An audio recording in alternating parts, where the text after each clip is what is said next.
The Most Holy Church of God in Christ Jesus is a religious organization established in the Republic of the Philippines on the 9th of May, year 1922, and is duly registered with the Securities and Exchange Commission with registry number 82613. Through faith in the truth revealed by the Holy Scriptures of the Bible, the administration as well as the entire brethren of the Church believe that it is the Most High God, the Lord Christ Jesus, who established the Most Holy Church for the sole purpose of proclaiming Him as the only one true God and Savior whom we should worship and serve with our whole lives, and that He is no other than the Lord Christ Jesus, who manifested in the flesh, and that the Most Holy Church of God in Christ Jesus is His chosen way for us to deliver from our sins and eternal damnation. Therefore, since the Church was established, everyone who is called into the Church receive the divine obligation to partake in all evangelization efforts of the Church to fulfill the God-given commission to make disciples of all the nations. In that case, here is the vision and mission statement of the Church. Vision: the Most Holy Church shall be exalted for the glory of the Most High God. Mission: seed of one world, one nation. Core value: all members of the Most Holy Church are being taught and encouraged to live in agape. Agape is a Greek word which means perfect love and everlasting love. As the Bible further expounds, it is the kind of love that God has for all of us. In fact, God Himself is agape. Agape, or love, serves as the core value of the Church because love is the fulfillment of the law. Ownership and administration: the Most Holy Church of God in Christ Jesus fully believes and proclaims that her sole owner is no one but the Most High God. He is the only King who reigns all over the Church.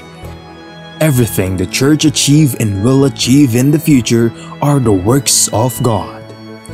God governs over His Church through His appointed men to administer the Church. Like the first church established in Jerusalem, which was administered by the apostles, the Most Holy Church is currently administered by the 7 bishops, presided by the general bishop. The church administration oversees over the whole church and through the appointed council of elders, composed by the presbyters and ministers who were appointed to administer congregation and ministries. Expansion and growth: currently, the church has established congregation in most places in the 3 major islands of the Philippines, namely Luzon, Visayas, and Mindanao. Also, the church is making necessary preparation to intensify its expansion and establish congregation in all major cities and provinces in the entire country. There are also active congregation of the church in other countries. In the United States of America, in Canada, in Australia, Hong Kong, in Singapore, Malaysia, United Arab Emirates, Japan, Taiwan, Kingdom of Saudi Arabia, Qatar, Belgium, Cyprus, France, Germany, Italy, Spain, and United Kingdom. The Most Holy Church of God in Christ Jesus is looking forward to aggressively propagate the gospel, to edify the church in places where it was already established, and also to establish new congregation in other countries to complete the mission and fulfill the vision of the church. Services: since the main purpose of the existence of the Church is to propagate the gospel to all nations, the Most Holy Church established various evangelization efforts of the Church to reach more people even in the farthest corners of the world. The church produces evangelization programs that are aired via radio, cable TV, and in different social media or online platforms. Radio stations, Philippines.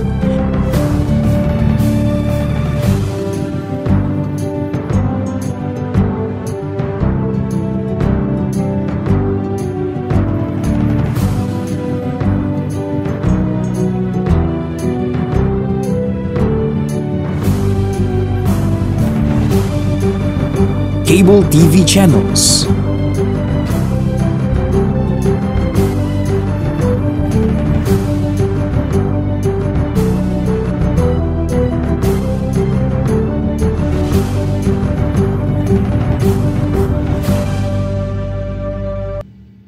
Online platforms, Facebook, MHC Media, YouTube, The Most Holy Church, official website, www.mostholychurch.com.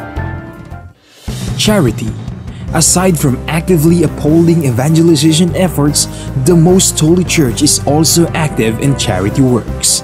Here are some of the ministries of the Most Holy Church established to serve both members and non-members of the church. Lingap Agape Ministry. The church established the Lingap Agape Ministry, which engages in community services like goods and charity donations, feeding programs, blood donations, and other services to cater church members and non-members who are in need. Damayang Kristiyano. On May 1, 2004, the church administration established the Damayang Kristiyano Ministry that aims to help the needs of the family of a deceased member of the Most Holy Church, especially in their burial expenses. Schools.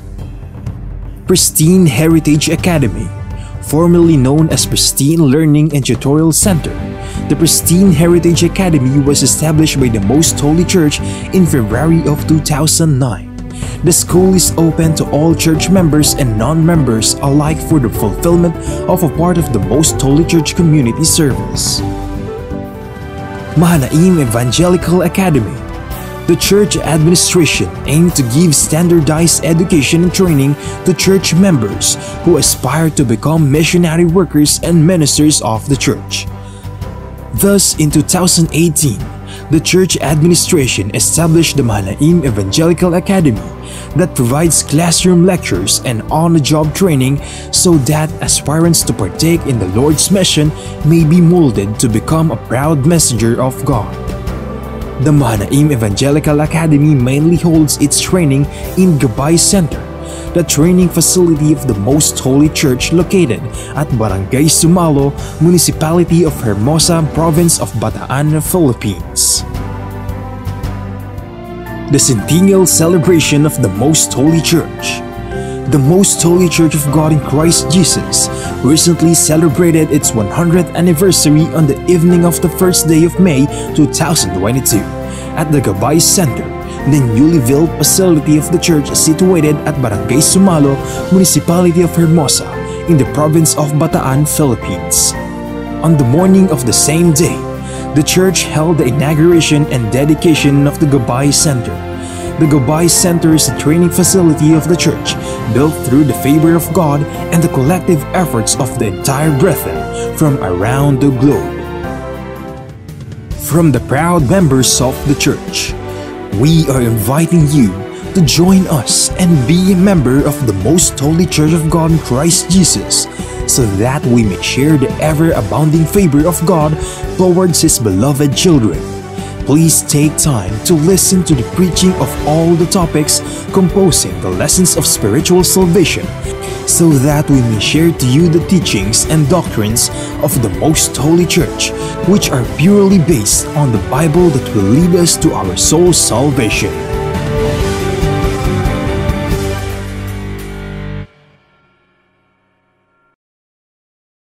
To know more about the church, you may visit our website at www.mostholychurch.com, or you may reach us through telephone number 6302-8255-6949. Maraming tanong, Maraming sagot. Maraming haka-haka at maraming mga katha. Nagsasalimbbayang mga paliwanag. Gaya ng hangin ng aral na nagdadala sa tao sa magkabi-kabilang paniniwala. Ngunit, isa lamang ang dapat matanghal. Ang sagot ng Biblia.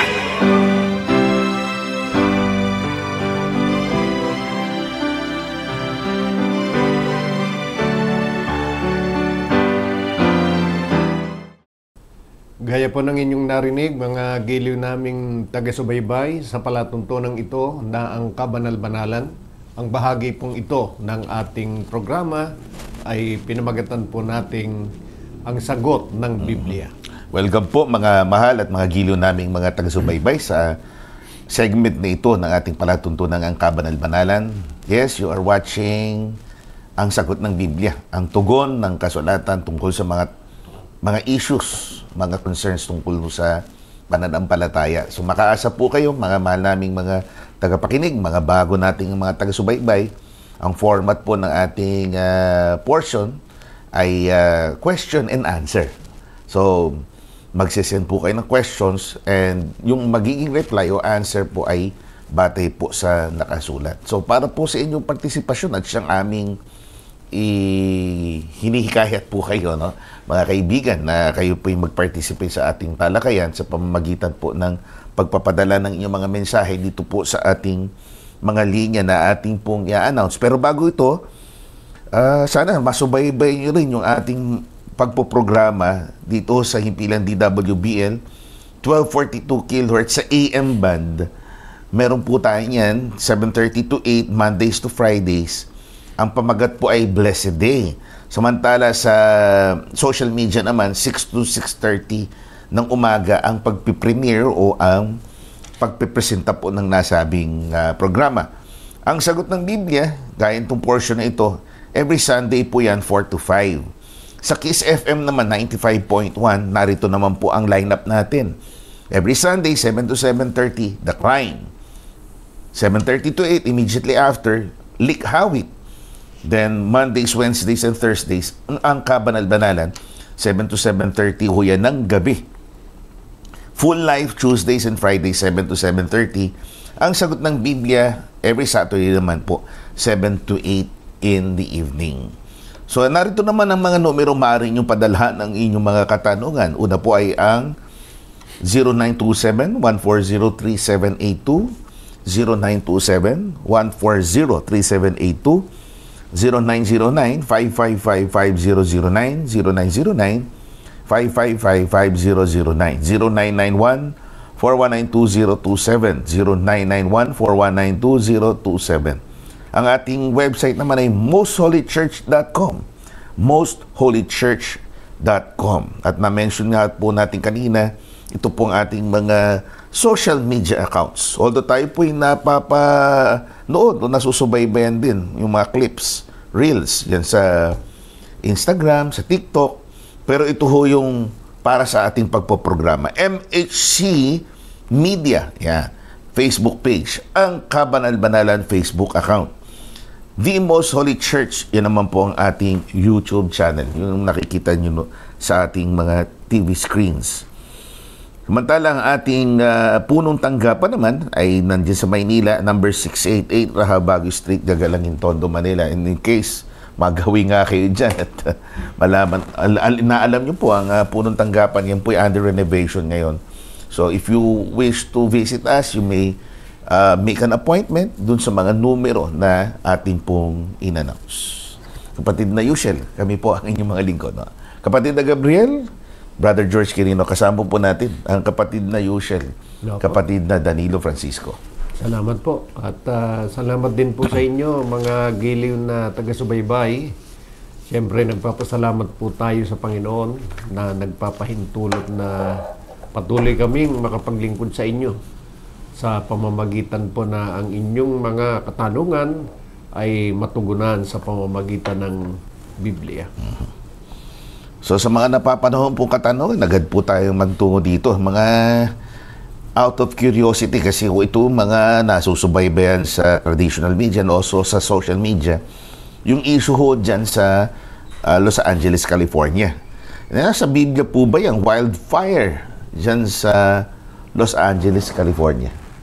Kasi may bintang ho na Yoshel. Opo. Yan ho yata ang katuparan ng nakasulat sa Biblia. Yan po yung iniisip ng iba. Pero kung tiyak ang sinasabi na yan ang tinutukoy sa Biblia, hindi po. At matitiyak po natin hindi talaga. Dahil ang kababasahan po natin ng ganyang pangyayari nasa Apokalipsis 8:7. Pakinggan po natin mga kaibigan. At humihip ang una at nagkaroon ng granizo at apoy na may halong dugo at itinapon sa lupa. At ang ikatlong bahagi ng lupa ay nasunog. At ang ikatlong bahagi ng mga punong kahoy ay nasunog. At ang lahat ng sariwang damo ay nasunog. Yan. Ikatlong bahagi po yan ng sanlibutan, ang tinutukoy. Opo. Hindi naman po buong sanlibutan o ang kinapangyarihan nun. Hindi nga buong Amerika Opo. Hindi buong California. Opo. Ito ho hindi naman buong Los Angeles din. Opo. Bahagi lamang po ito ng Los Angeles. Medyo upscale na lugar ho ito. Mayayaman, mga tinitirahan ng mga celebrities. Yan po hindi 1/3 ng mundo. Opo. Kaya tuwiran po namin sinasabi, yan ay isang pangyayari na saksihan ng marami, nagitla ang marami, natakot ang marami, pero hindi po yan ang tinutukoy sa Apokalipsis 8:7. Opo. Yan po ay darating pa lang, mangyayari sa sanlibutan, pero hindi po tumutukoy sa nangyari sa California. So tayo nakikidalamhati, nakikisimpatya tayo sa mga napinsala. Tayo kaisa dun sa mga pagkilos ng ilang mga tao na they're asking for aid. Meron pong mga awit singers, bands na they are banding together to campaign for funding o pagtulong sa nasabing mga napinsala. We are with them. First and foremost, tayo kaisa sa panalangin na hulog po sila dito sa kasakunaang ito. Opo. Salamat po. So, ang kasunod po, mga kaibigan, totoo po bang kasalanan ang dahilan ng kahirapan sa mundo? Yan. Totoo po ba na ang naging katampalasanan ng tao naging dahilan ng kahirapan sa mundo? Matitiyak po natin gayon nga dahil yan ang sinabi ng kasulatan sa Genesis 3:19. Narito po, sa pawis ng iyong mukha ay kakain ka ng tinapay hanggang sa ikaw ay mauwi sa lupa, sapagkat diyan ka kinuha, sapagkat ikaw ay alabok at sa alabok ka uuwi. Yan. Maliwanag naman. Bagaman ng una, ang tao ay nilagay po sa paraiso. Pagka sinabing paraiso, maginhawa ang buhay doon. Masarap ang buhay doon. Hindi katulad sa kasalukuyang panahon. Pero dahil sa pagkakasala ng tao, nalagay ang tao sa kalagayang wala na sa paraiso. Narito ngayon sa sanlibutan na hindi kinaroroonan ng paraiso. So they were living the life. Opo. Hindi ho sila, kaya nga dito sa Citas, usual, hindi sila practically nagpapatulo ng pawis. Talagang papitas-pitas lang. Opo. Nang nabubuhay pa sila, sin-free. Nung hindi pa pumapasok ang kasalanan sa tao, yan ang klase ng buhay. Pero the moment na nagkasala sila, kapatid na Yushen, nag-iba na ang takbo ng buhay nila. Opo. Dahil nung una, sabi lang ng Panginoon, makakakain kayo. Hindi naman sinabing paano makakain kayo, magbongkal kayo. Di ba? Ngayon, pagka mahirap, sabi niya, ng iba, kailangan kumahig para may matuka. Opo. Yun yung diwa mismo, Citas. pagpapawisan mo, you will labor para makakain ka. Pagtatrabahoan mo, pagpapatuluan mo ng pawis, ika nga. Kaya ang sitwasyon na yan ay bunga po talaga ng pagkakasala ng tao. At ang totoo naman, lahat naman ng tao nagkasala. Kaya tuloy-tuloy ang ganyang sitwasyon.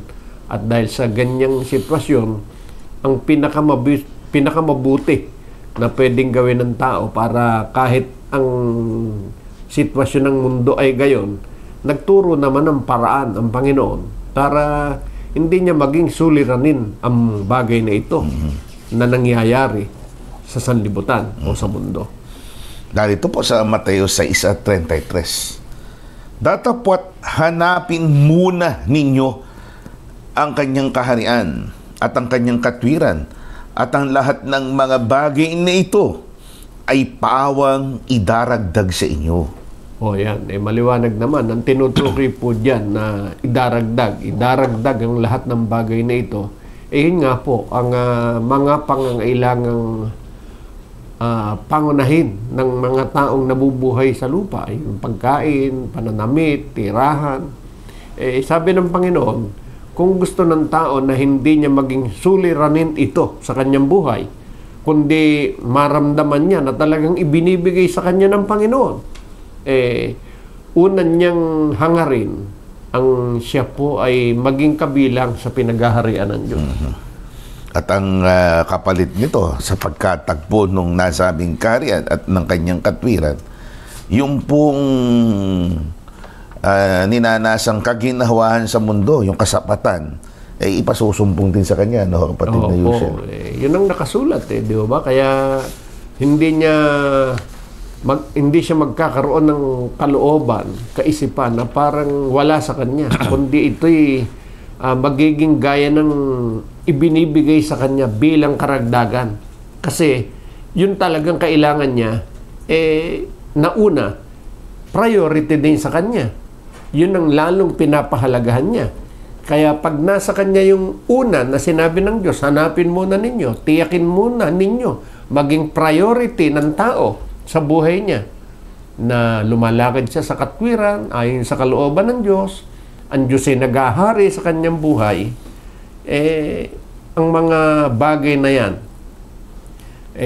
hindi niya magiging suliranin, kundi magiging tiyak na sa kanya ipagkakalob. Dahil sa totoo lang po, kahit anong pagsisikap ng tao, kung hindi po igagawad ng Diyos, bubuksan ng Diyos ang mga pintuan, kung paano niya makakamit ito, hindi mangyayari. Pero pagka po inuna natin na matiyak na ang Diyos ay naghahari sa ating buhay, maginhawa po nating makakamit yan. Bagaman, nasa mundo tayo ng kapighatian. So, there we are, mga kaibigan. Kahit na itong ang dahilan, ang existence ng paghihirap natin, pinapakita naman sa atin ng alternatibo, yung sagot sa mga bagay nitong nagpapahirap sa atin. Hanapin natin ang kanyang kaharian. Hanapin natin ang kanyang paghahari sa ating buhay. Huwag tayong pumayag na maging katulad ng mga unang nilalang, ni Adam sa ni Eva, na ang sinunod nila yung alok ng dyablo. Opo. Na ang sinabi ng dyablo, yun ang sinunod nila sa halip na yung sinabi ng Diyos. Yun ang resulta. So gusto ba ng taong kahit na ganyan ang sanlibutan ngayon, ayon sa nasusulat sa Biblia, wag silang magaya sa ganung sitwasyon, o hindi sila mahirapan doon. Wag nilang sundin ang gusto ng diablo.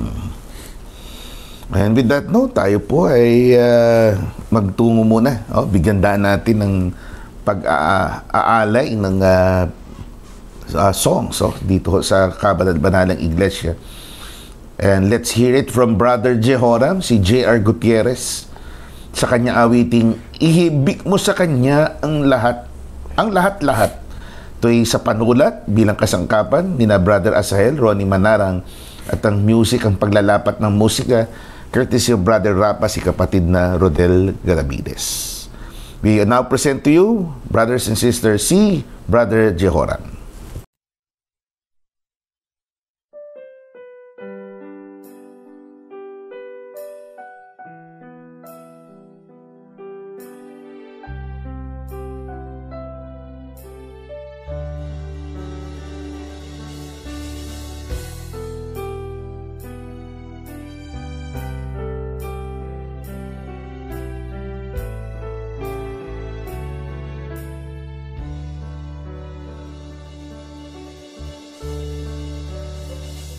Pagal na ba ang iyong kalooban? Kinakapos ba ang kalakasan ng dahan-dahan, ng hihinawa at tila walang masulingan? Hindi maapuhat, hinahanap na maraming kasagutan.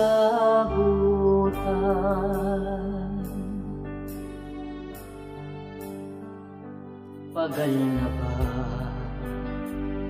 ang iyong kalooban? Kinakapos ba ang kalakasan ng dahan-dahan, ng hihinawa at tila walang masulingan? Hindi maapuha, hinahanap na maraming kasagutan.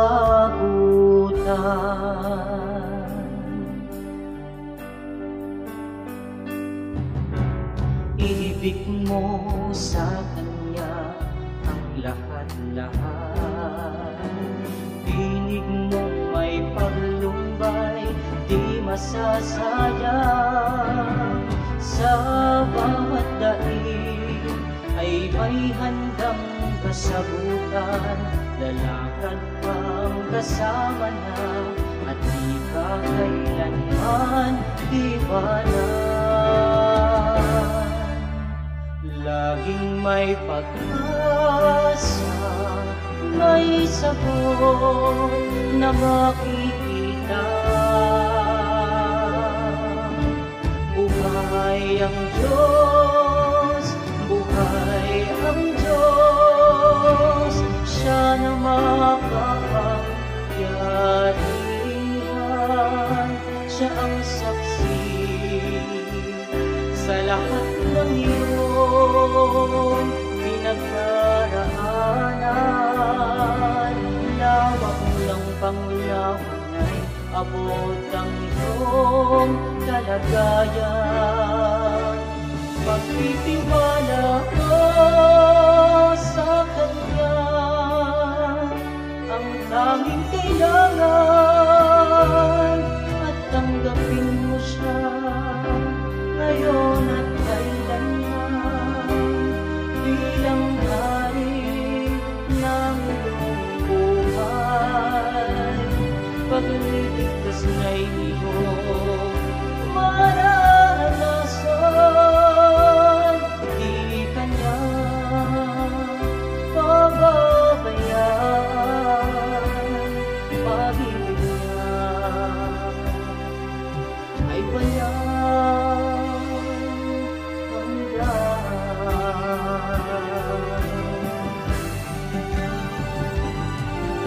kaya't payagan mo yakapin Kanyang lubusan. Isuko mo lamang ang iyong kalooban, upang kapayapaan ay ganap mong masumpungan. Mamalas mo kagandahan ng Kanyang kalwalhatian.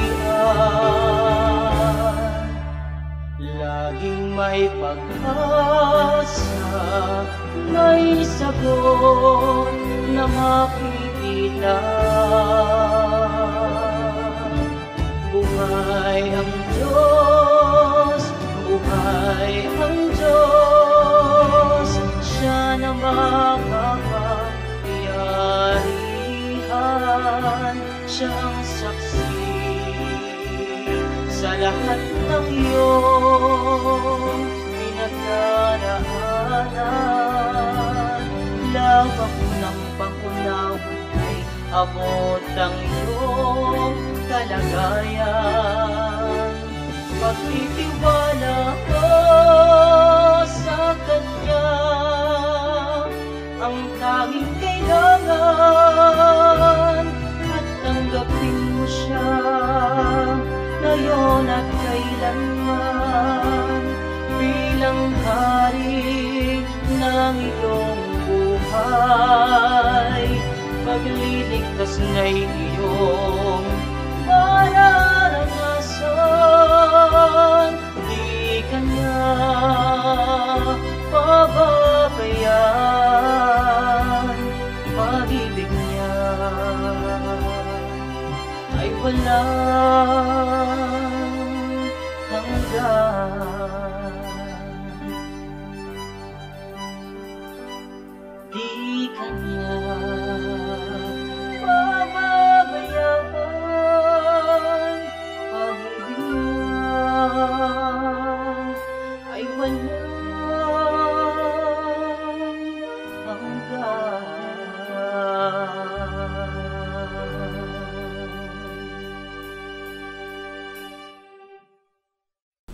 Ang kasunod po, kapatid na Yosel, kung ang Diyos ang may control ng buhay ng tao, para saan pa ang free will? Maganda yung tanong yan, kapatid na Yosel. Ito, madalas ko naririnig. If God is really in control, He reigns, He rules over the world, bakit pa may nangyayaring kasamaan? Ano ang kinalaman ng malayang pagpapasya, free will ng tao? Unang-una, dapat talagang sumampalataya tayo na ang Diyos ang may control sa atin, sa ating buhay. Kasi hindi man natin kayang dagdagan ang ating buhay kahit na isang segundo man lang. Mababasa naman natin sa Biblia. Ang Diyos talaga nagkakaloob niyan. At siya po ang talagang nakatitiyak ng mga paraan kung paano tayo mapapabuti. Ngayon, bakit po kuminsan ganito nga nagiging isip? Parang ang gusto ng Diyos, siya ang laging nasusunod. Kasi nga, hindi po natin kayang isalba ang ating sarili kung ang direksyon na ating tinutungo ay kapahamakan. Diyos lang ang makapagsasalba sa atin. Ang Diyos lang. Kaya dapat talaga pumayag tayo na kontrolin tayo ng ating Panginoong Diyos.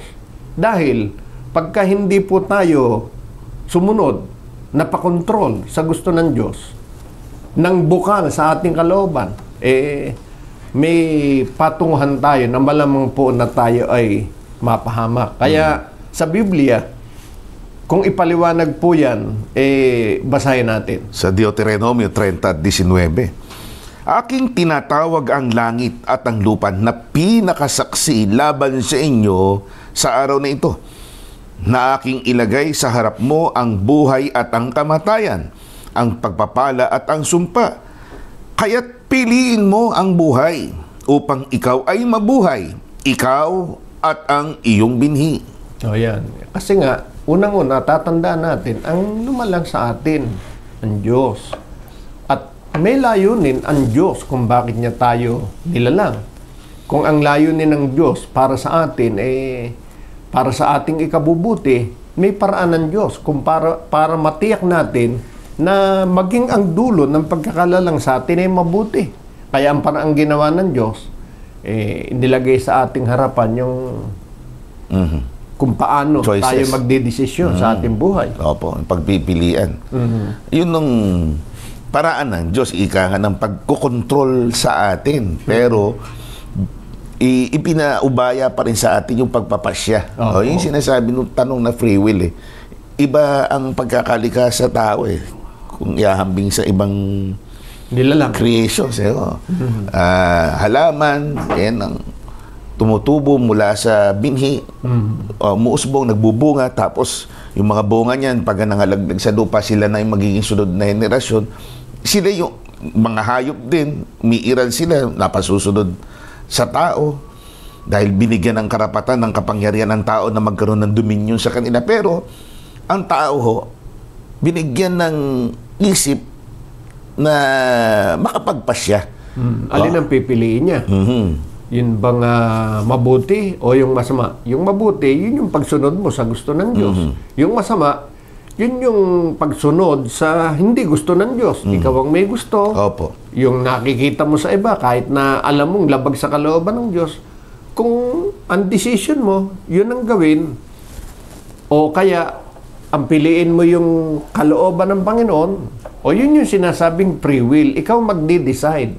Ikaw magpapasya. Alin ang susundin mo? Yung daan para sa ikapapahamak mo o yung daan para sa ikabubuti mo na nasusunod mo ang kalooban ng Diyos? Kaya sa dulo ng talata ito piliin mo. Ito ang piliin mo dahil dito meron kang buhay. Ika nga, nakalagay kaya piliin mo, di ba? Kaya piliin mo ang buhay upang ikay mabuhay, maging ang iyong magiging binhi. So, pinapakita dito yung circumstances ng pagsunod sa kalooban ng Diyos. You were given the freedom, the free will to decide, pero pinapakita nga dito yung resulta ng decision na ginagawa mo, kaibigan.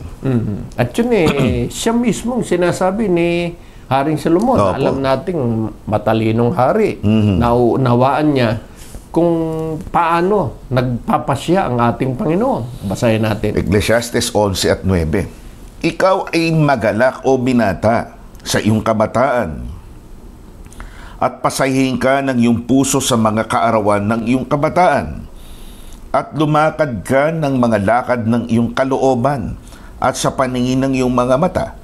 Ngunit talastasin mo na dahil sa lahat ng mga bagay nito ay dadalhin ka ng Diyos sa kahatulan. Yan. Kailan ka dadalhin ng Diyos sa kahatulan?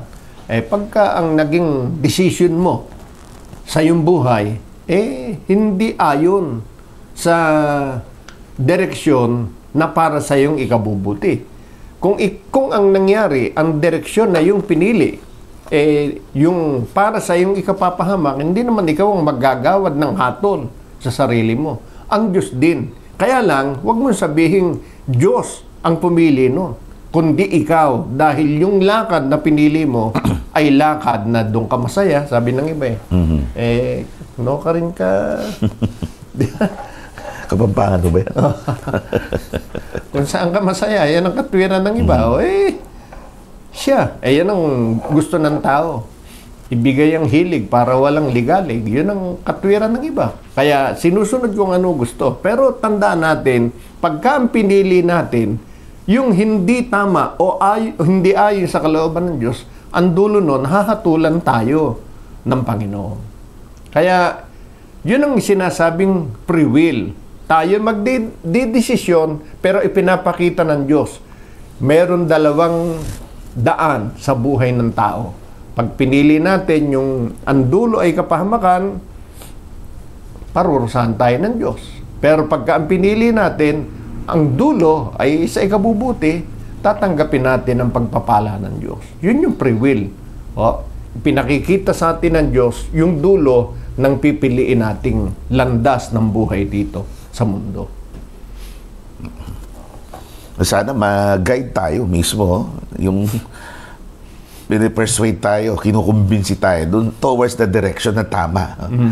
Kaya nga yun yung pag there's a point in our lives na magdidesisyon tayo, pinagpapauna na yung magiging resulta to help us make better decisions in life. Pinakita ng Diyos, itong tama, itong dapat mong gawin. Hindi tayo ginawan parang robot. Ang totoo, pwede namang gawin ng Diyos yun sa atin. Kaya lang, hindi nga gayon.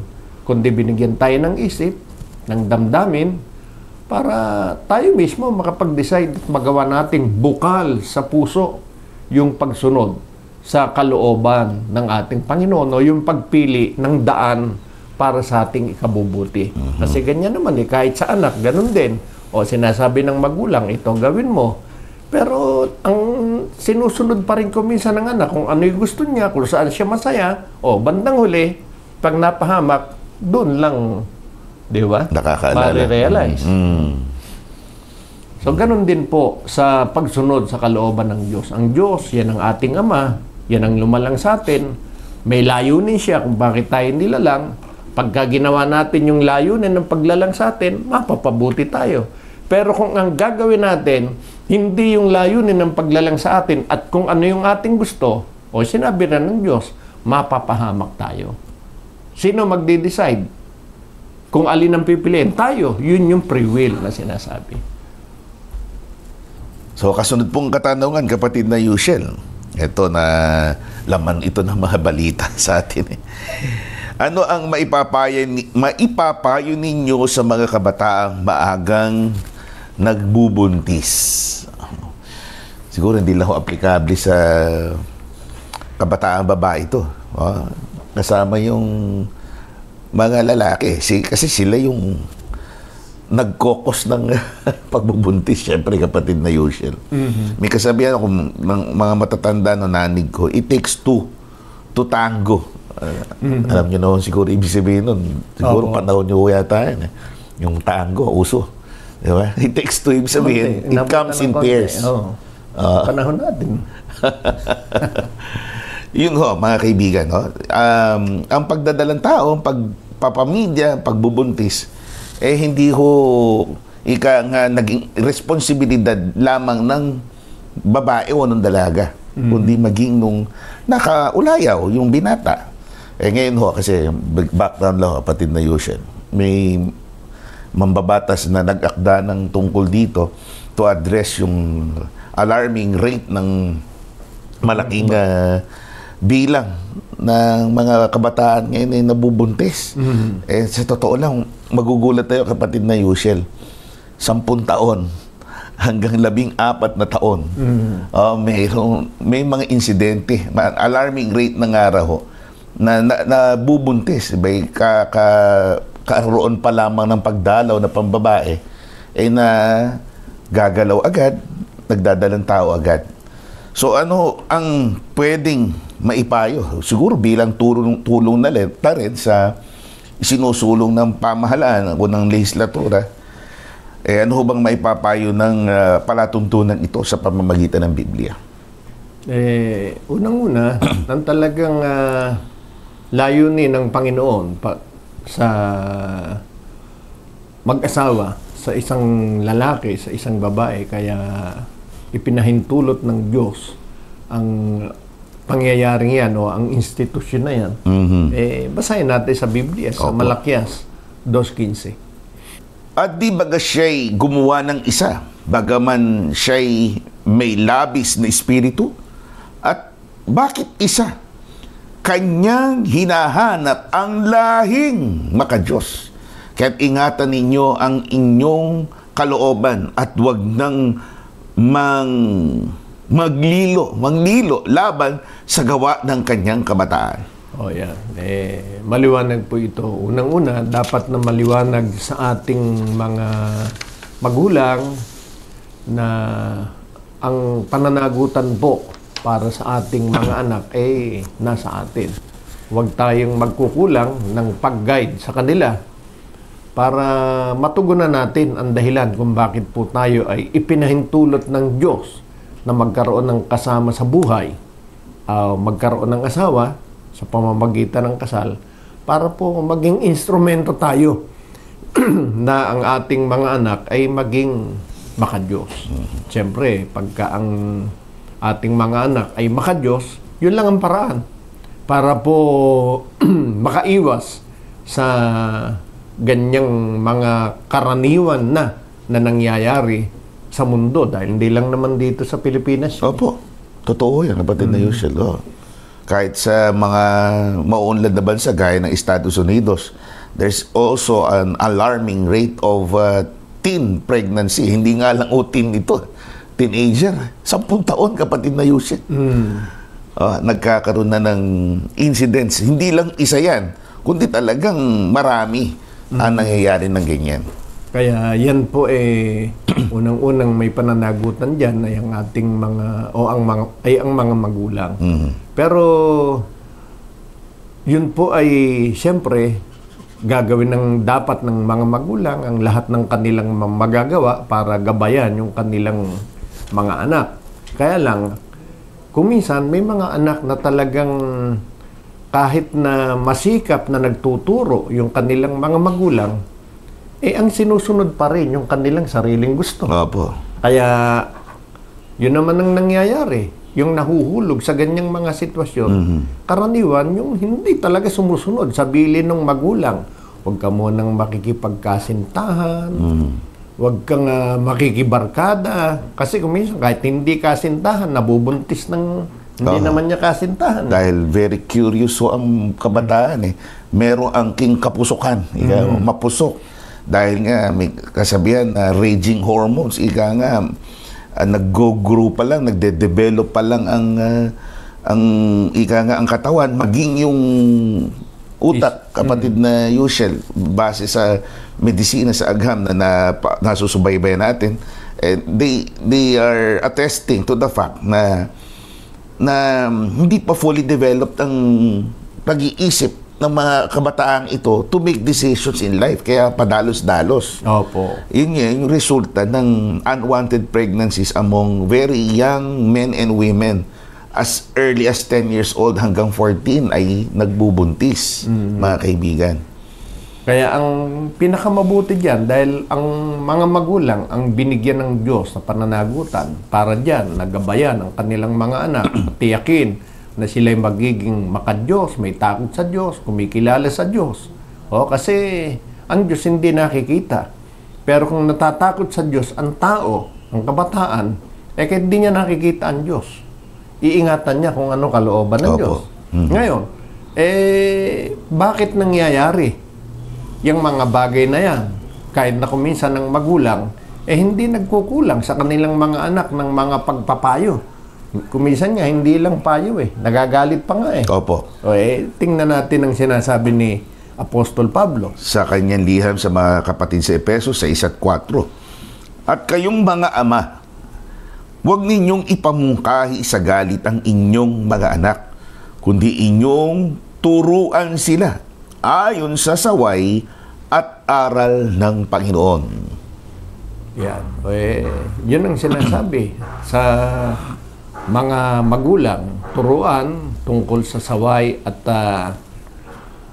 aral ng ating Panginoon. Ngayon, ano nagiging problema? Pag binasa natin yan doon sa bandang una, mga anak, dapat talimahin natin yung ating mga magulang. Opo. Kasi kung hindi natin tatalimahin yung magulang, sigurado po, walang magulang na may gustong yung anak niya 10 taon pa lang buntis na o kaya nakabuntis na. Opo. Walang magulang na ganyan. Malungkot yan yung mga magulang sa ganyan. Bakit nangyayari yan? Isang bagay po ang tiyak. Yung magulang nagpayo, nagturo, pero yung anak hindi sumusunod. Ang sinusunod yung kanyang sarili. Kahit pa halimbawa kung minsan yung magulang nagagalit, hindi naman basta magagalit yung magulang, di ba? Opo. Ngayon, yung magulang naman, base po dyan, wag naman laging nagagalit. Kaya ngayon sabi ni Pablo huwag niyong ipamungkahi sa galit. Huwag idadaan lagi sa sungit o sa galit. Opo. Kasi ang mga magulang, mga kaibigan, sa totoo lang, sila yung talagang supposedly unang kaibigan ng mga anak. Dahil sila yung nakagisnan na laging kapiling. So, ang mga magulang dapat open sila sa ganyan. Turuan ng bata dahil nga edad na yan, 10, 11, 12, yan po yung age of curiosity. Saan nila makukuha o matutugunan yung tanong ng kanilang kuryosidad? Gusto ba natin ipagkatiwala yan sa labas ng ating pamilya? Kahit sa paaralan, kay kapatid na Yushel ini controlled na pamamaraan ng pagtuturo, in general po yun.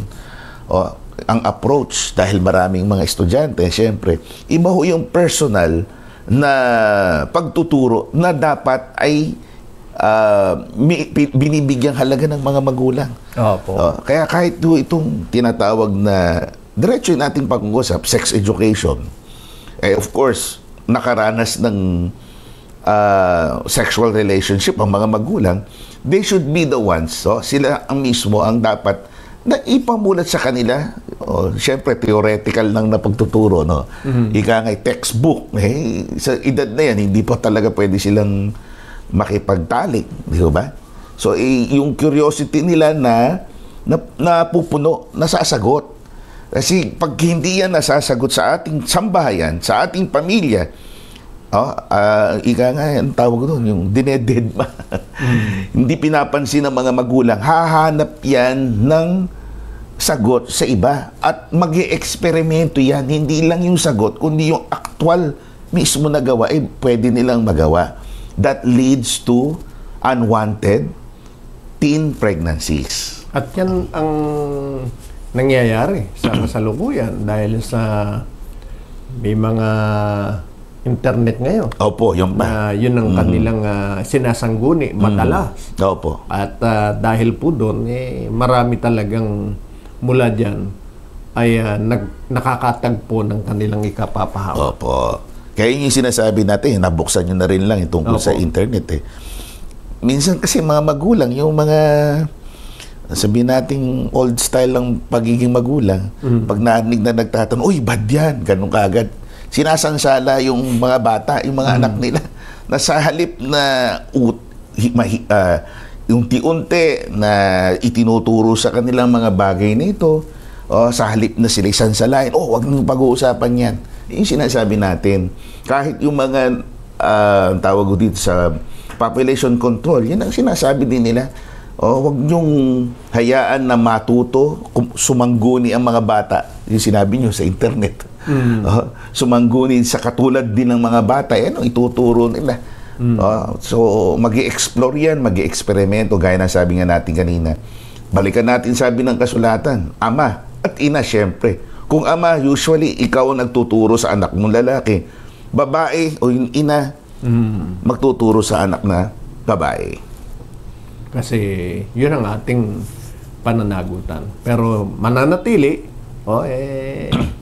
ituro talaga natin ng maayos. Huwag tayong maiinis pagka nagtatanong ng tungkol yan yung ating mga anak. Sagutin para kanilang maunawaan. Ngayon, nagtuturo yung magulang, makikinig yung mga anak. Susundin nila. Kasi meron talagang mga pangyayari. Masasabi nating nagsikap turuan ng mga magulang, pero gayon pa rin ang naging resulta. Kaya sa mga anak, sundin kung ano yung ipinapayo para sa kanilang ikabubuti ng kanilang mga magulang. Para hindi mahulog yan at tingnan paano talaga ang sitwasyon. Ma-address yung sitwasyon. There we are, mga kaibigan. Sana mahabang usapin yan. Hindi masasagot lang ng ilang minuto, ilang segundo yan. Aralin mabuti. Ang mahalaga, involved ang magulang. Sangkot ang mga magulang sa paghubog sa mga bata, lalo na yung transition nila from being kids to adulthood. Mga kaibigan. Salamat po. So, makinig po tayo muli ng isang awitin. This time, si Sister Abigail naman, si Mary Chenoweth. Lyrics courtesy of Sister Rohama, Ronaldin Sanchez, and Brother Gamaliel naman ang naglapat ng musika. And trust everything to the Lord. Shalom, or peace to everyone. My name is Sister Abigail, and I am a proud member of Choir of Zion inside the Most Holy Church. Today, we want to extend our gratitude to everyone who continue to watch and support the program Ang Kabanal-Banalan, and we encourage everyone to continue to do so. Today, I am entrusted to present to you original composition inside the Most Holy Church by our beloved brothers and sisters. May the message that we want to convey to everyone reaches you and gives you peace. This psalm is written by Sister Ronalyn Sanchez and tuned by Brother Gamaliel David.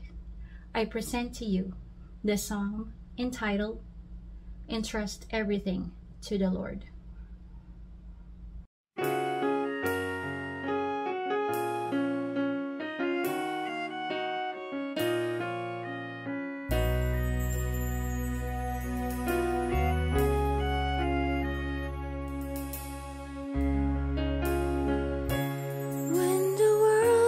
Full of sorrows, negativities in mind may flow.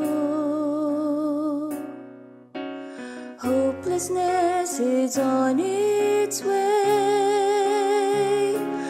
Don't tremble with fear along the way.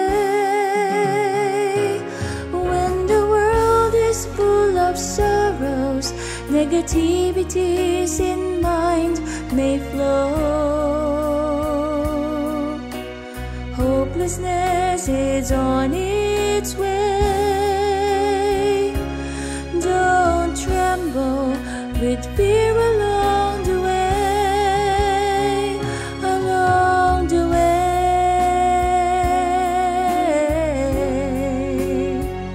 along the way.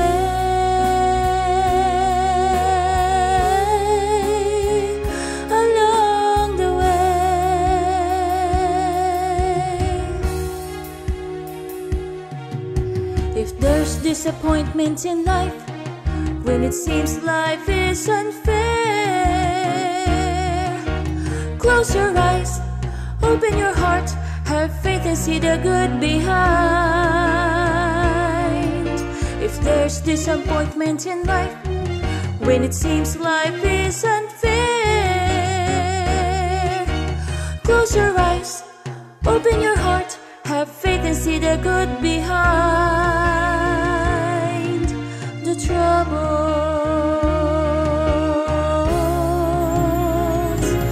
God whispered to me, I will make you strong. I will make you strong.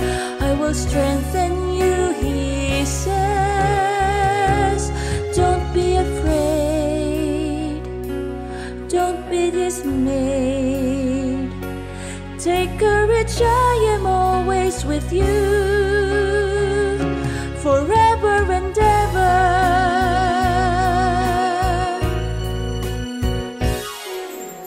If there are times you feel weariness, hold on to your faith and be fearless. He is the most high God.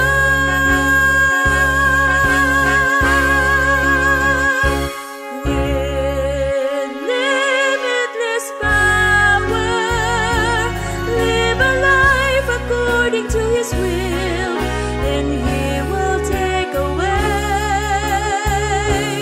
all troubles.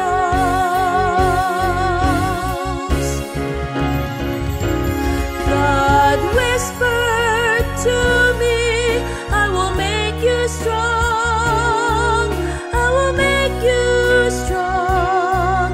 I will strengthen you, he says. Don't be afraid, don't be dismayed. Take courage, I am always with you, with you.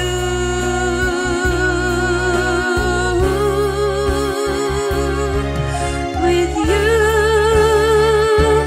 God whispered to me, I will make you strong. I will make you strong. I will strengthen you, he says. Don't be afraid.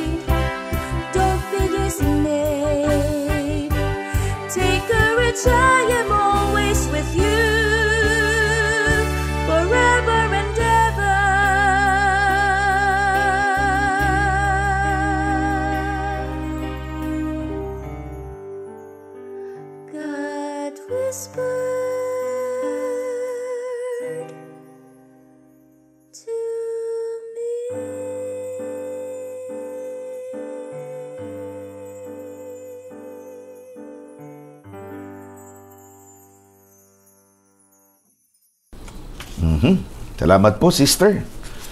May your voice be truly be blessed. Sinusustena ng Espiritu ng Diyos sa ministeryo niya sa musika. Nagpaparusa ba ang Diyos sa korupsyon, kapatid na Yusiel?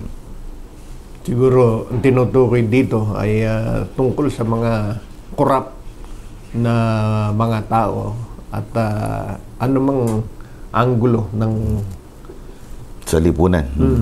Kasi ang corruption, it doesn't happen only in government. Kahit ito sa pribadong pamumuhay, nangyayari po yan, corruption sa opisina. Kahit nga sa pamilya, may nangyayaring corruption. Kahit sa anong organisasyon, kahit ito sa samahang pangrelihiyon, may corruption. Ang tanong, nagpaparusa ba ang Diyos? Opo. At yan ay mababasa natin sa Gawa, Kapitulo 5, versikulo 1 hanggang 5. Datapot isang lalaki na tinatawag na Ananias na kasama ng kanyang asawang si Sapphira ay nagbili ng isang pag-aari at inilingid ang isang bahagi ng halaga na nalalaman din ito ng kanyang asawa at dinala ang isang bahagi at inilagay sa mga paanan ng mga apostol. Datapot sinabi ni Pedro, Ananias, bakit pinuspos ni Satanas ang iyong puso upang magsinungaling sa Espiritu Santo at upang maglingid ng isang bahagi ng halaga ng lupa? Nang iyo'y nananatili pa, hindi ba gayo'y nananatiling iyong sarili? At nang maipagbili na, hindi ba nasa iyo ring kapangyarihan? Ano't inisip mo pa ang bagay nito sa iyong puso? Hindi ka nagsinungaling sa mga tao kundi sa Diyos. At nang marinig ni Ananias ang mga salitang ito ay nangahandusay at nalagot ng hininga at sinidla ng malaking takot ang lahat ng nakarinig nito. Yan. Yan pangyayari sa panahon ng mga apostol na pagkasunduan nila noon na ipagbili ang mga ari-arian sa dako ng Jerusalem yan, di ba? Opo. Pagkatapos yung mapagbibilhan, pagsasama-samahin at ipauubaya sa pangangasiwa ng mga apostol. Siguro malaki itong naibenta ni Ananias sa ni Sapphira. Nagkaisa sila na hindi lahat ibigay sa ipapangasiwa sa mga apostol. So nag-conspire yung mag-asawa. Opo. Lamang, syempre, hindi sa parang mahikero yung mga apostol. Nabasa yung isip. Matatalino yung mga apostol na yun. May ikinomit sila na halaga. Hindi na minention dito yung detalye. Pero it appears, basang-basa ng mga apostol, ang commitment nyo ay ganito. Alam namin yung halaga ng lupa. Kayo ang nag-usal niyan. Kayo ang nagpahayag ng inyong labi. Sabi nga ni apostol, di ba ikaw nagpasya niyan? Ba't parang binabago mo ang pasya na ginawa mo? Itinali mong yung kaluluwa, and yet pagdating nung panahon isusumiti mo na, may itinago ka, may ikinubli ka. At nagkasundo silang mag-asawa. Opo. Siguro, yung tinatanong ng mga apostol, pati yung asawa, hindi po, yan lang talaga. Talagang conspiracy, kapatid na Yusiel. So, bottom line, may corruption. Corruption ang tawag dito. It happened before in the church. Church mismo itong halimbawa. Kapatid na Yusiel. So, ano ang nangyari? Pinarusahan ng Diyos. Talagang nung nabuking ang tawag dito. Nabuko sila sa kanilang ginawang paglingid ng isang halaga. Malaking halaga siguro ito. At sila ay siguro sa matinding kahiyan at pagkatakot, talagang pinarusahan sila ng Diyos right there and then. Magkasunod sila, hindi agad namang yung isa lang dalawa silang sabay, magkasunod Kaya nagpaparusa po ang ating Panginoon. Opo. At yan nakasulat mismo, nabasa natin. Ngayon, bakit po maraming, siguro, iniisip niya, bakit maraming korap ngayon? Opo. Na napabalitaan. Parang hindi napaparusahan. Hindi napaparusahan. Masaya pa. Di ba? Di basahin natin kung naiinip tayo, napaparusahan yung ibang maraming korap. Ecclesiastes 8 at 11. sapagkat ang hatol laban sa masamang gawa ay hindi isinasagawa agad. Kaya't ang puso ng mga anak ng mga tao ay lubos na nangalalagak sa paggawa ng kasamaan. Yan. Hindi naman kasi tayo ang magdedesisyon, ang hahatol, ang Diyos. Nasa Diyos yan. Kung hindi pa niya ginagawad agad ang hatol, pero hindi ibig sabihin nun, hindi niya nakikita yung ginagawang masama. Opo, o kaya pinapalagpas o di kaya ay kinukonsinti. Opo, hindi gano'n. Kasi halimbawa dito sa, huwag na tayo lumayo, sa Pilipinas, masyadong mainipin ng mga Pilipino. Kung makahatol sa kanilang kapwa-tao, kurap ito, kurap doon. Hindi ho na parurusahan. Anong sabi ng Biblia?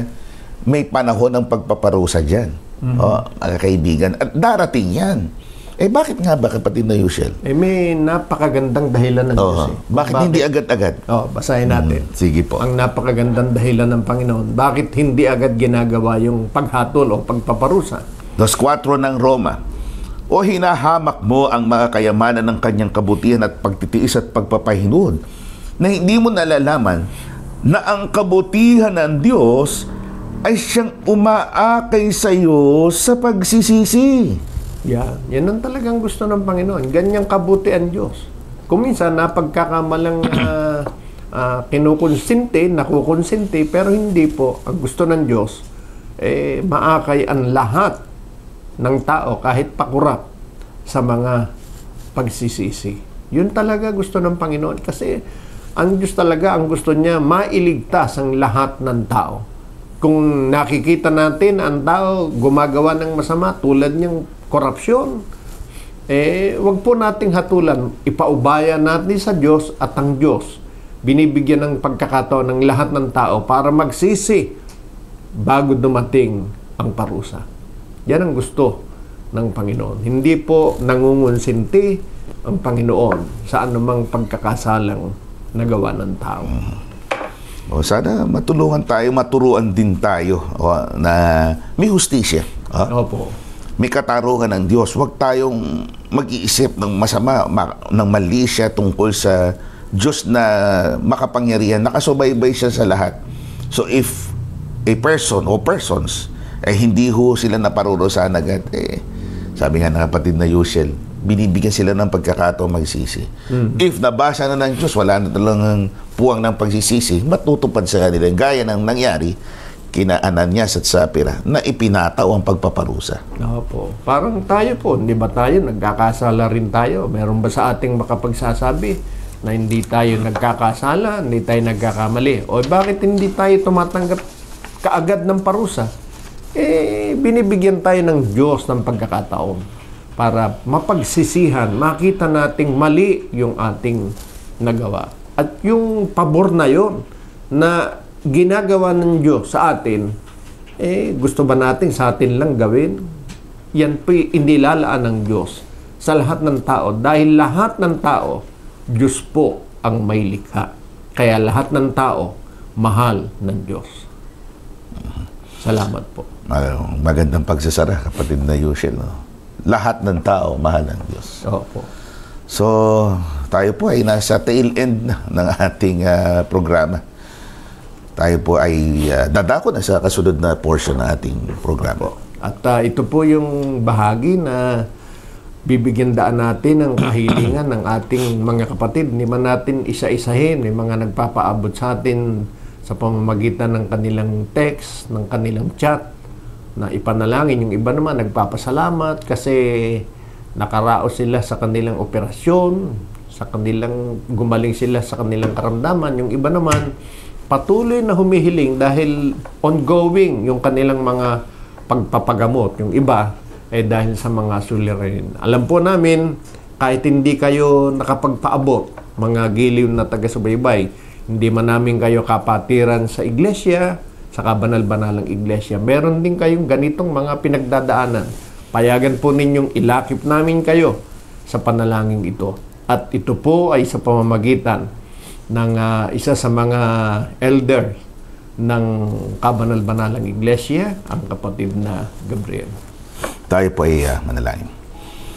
Aba, Panginoon namin Diyos. Aming Diyos. Kaya buti mo sa amin.